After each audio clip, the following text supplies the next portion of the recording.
Right. Without any further ado then, I'd like to hand you over to Gareth Seward, the Wales coordinator, who's going to give us a talk today on an economics topic of his choosing. Welcome, Gareth.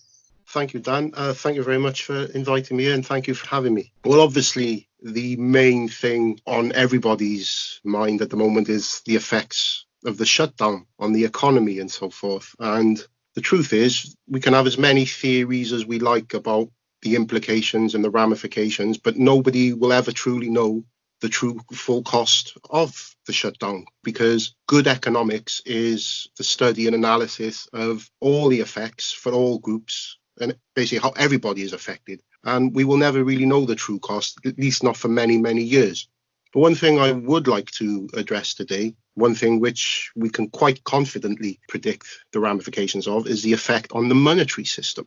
Now, I'm sure many of you who are libertarians are aware that our monetary system is a primary tool of our state, of our government, of control, because they have a monopoly on the monetary system. They have outlawed free market currency through things such as legal tender laws. They've debased the currency so it's no longer attached to any commodity. We don't have sound money. So the monetary system is an actual key tool of the state, if you like, for state control. And from my perspective, and I'm sure a lot of other people's perspectives, this shutdown has been an absolute godsend for their control of the monetary system, because the key to their control is they can produce as much money as they like, because there is no checks on it. We have a fiat currency. A fiat currency basically means it's been issued by government and there is nothing backing it. It's just paper or thin air credit. And because it's not backed by anything, they can print as much as they like. Now, to the sort of layman, the average Joe, if you like, that might sound great. The more money, the better, right? Now, maybe as an individual, that is a good thing. We all want more money, it's a good thing as an individual. However, as an economy, the more money, the worse. This is because of something we call diminishing marginal utility, which was a law of economics, if you like, which was first sort of established in the late 1860s by a guy called Karl Menger, who's an Austrian economist. And it sparked what was the marginalist revolution throughout the 1870s. And what diminishing marginal utility tells us, amongst other things, is the more of something you have, the less you value it. It's quite a simple thing. If you were living on a desert island and you had no resources or anything, and you were hungry, there was no food, yet you had one apple, that one apple would be incredibly valuable to you. However, if you had 1,000 apples, that first apple will no longer be so valuable. If you had 1,000,000 apples, that first apple gets less and less valuable. And this applies to money too. The more money we have, the less it becomes worth. If you look through economic goods and services, resources, it's a true fact to say the more of something there is, it will incur a social benefit, simply because the more of something there is, the cheaper it becomes. You take a look now at technology, computers, we all carry mobile phones now. You go back 20, 30 years, the technology in those would have set you back thousands. But of course, as things progress, the market expands and it gets much more inventions and innovations and so forth. Things become more accessible. They become cheaper. If we have more resources, if we had 1 billion bananas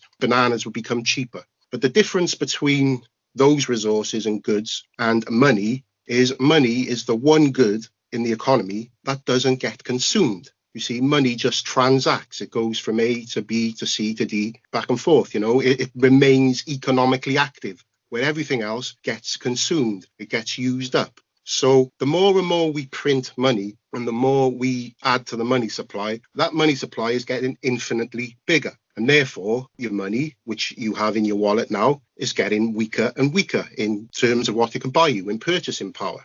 Now, with the recent shutdown, we have seen an absolute unprecedented amount of money creation going on all around the world.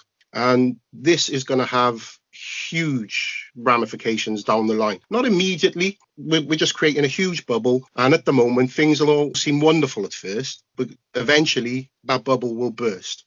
Now, the problem we have as well is how it serves the state this time. If you look, for example, at the arts sector, the arts industry, I saw a news article, they're crying out now for funding.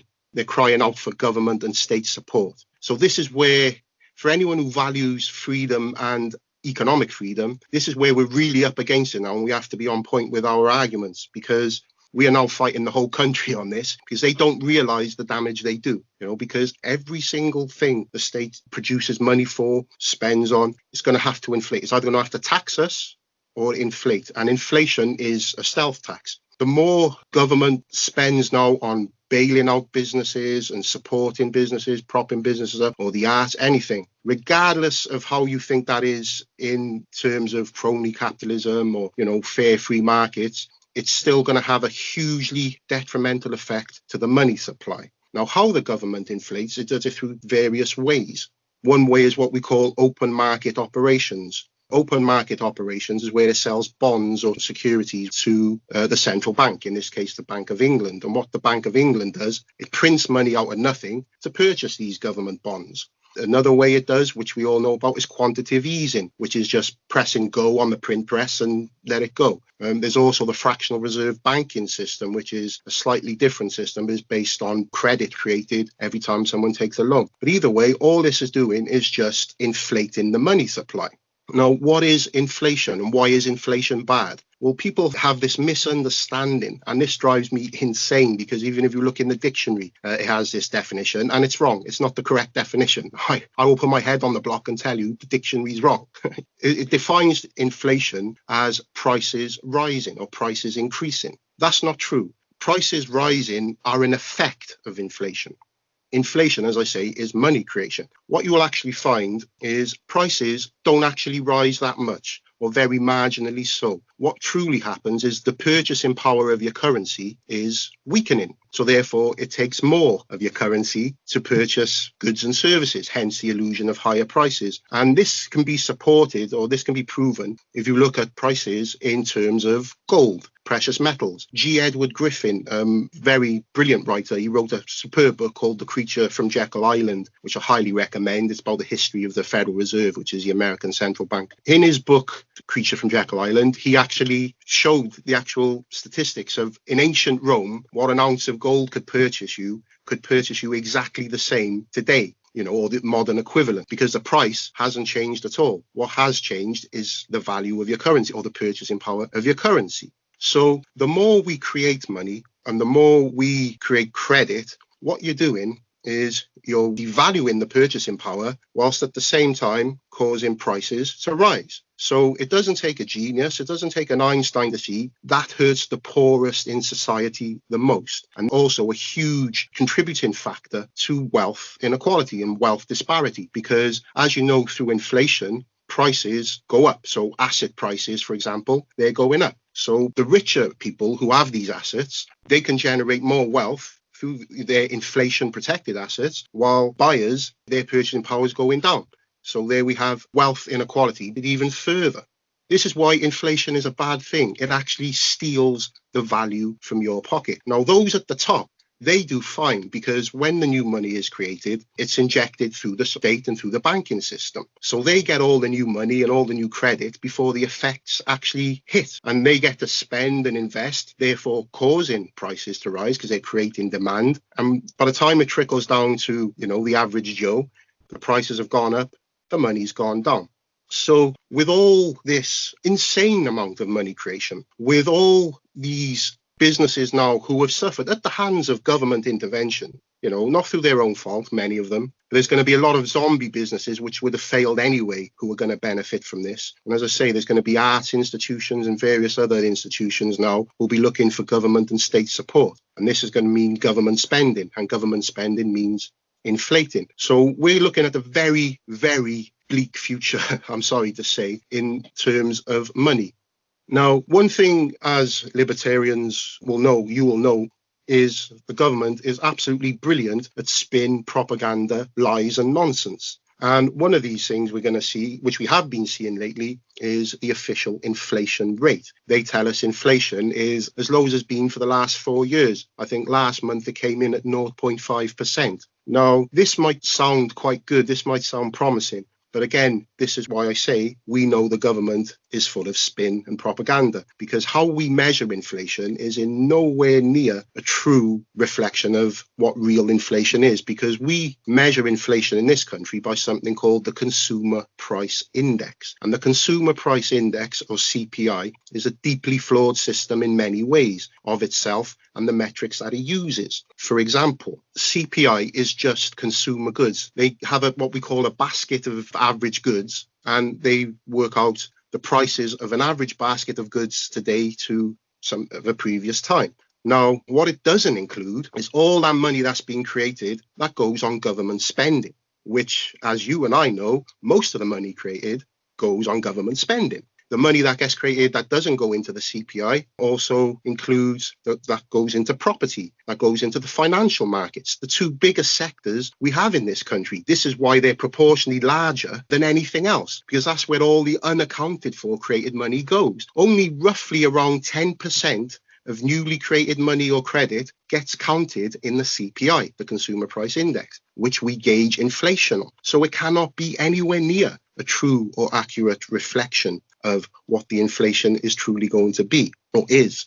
As I say, we're going to see a lot of spin, and we're also going to see a lot of people supporting government spending in a big way now, especially because of the damage the state has done to many of these institutions and businesses. So we are really up against it in trying to put forward our arguments. You know, it's human nature. If the cash is flashed in front of you, you take it. It seems a good thing. But honestly, we are harming our long-term economic prospects greatly. As I say, we might not see anything major for a year or two. In fact, we will probably have a deflationary period before then, due to zombie businesses being propped up and markets being a bit oversaturated for a while. But in terms of monetary policy and the monetary system, this shutdown has been devastating, and it will be exploited by the government as an excuse to print more, and it will have a lot of support for doing it. So I think it's absolutely crucial now that we spread some understanding the best we can. You know, when we're talking of liberty and freedom, economic freedom is so important, and we will never have economic freedom under the monetary system we have. It's a chain, it's slavery. You know, we are forced to use their fiat currency. Now, I'm sure many of you are very familiar with the Libertarian Party's manifesto and the Libertarian Party's monetary policy, in which we strongly advocate and back, free market money, where we can have private currencies, competing currencies, and more importantly, sound money. Sound money is the answer to all inflationary problems. Because remember, inflation is theft.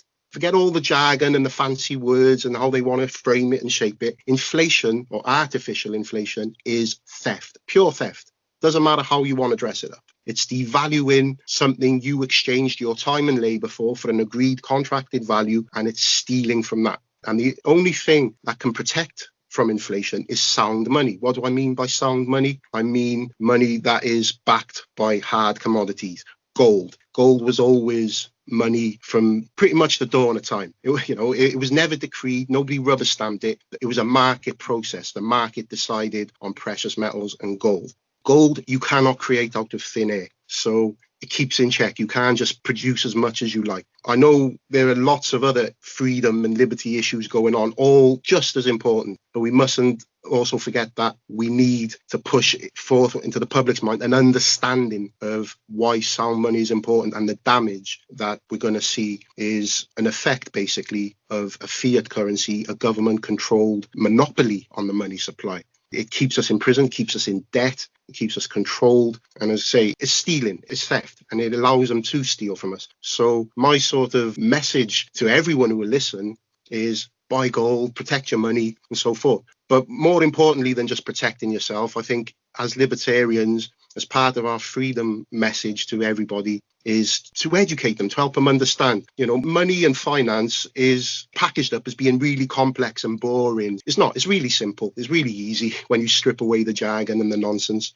As I say, we're headed for, unfortunately, some dark times. Maybe next year, maybe tomorrow, who knows? You can never tell, but you can tell it will happen. And as I say, we're up against it now, because the very thing that's going to be doing the damage, and the very thing we need to be speaking out against, is going to get a lot of public support because of the damage the state has done. So this is my plea to everyone, let's get this message out there. It's just as important as social freedom is economic freedom. So I thank you very much for listening, and I hope it all made sense. Thank you. Good stuff. Really interesting. Thank you. Thanks, Gareth.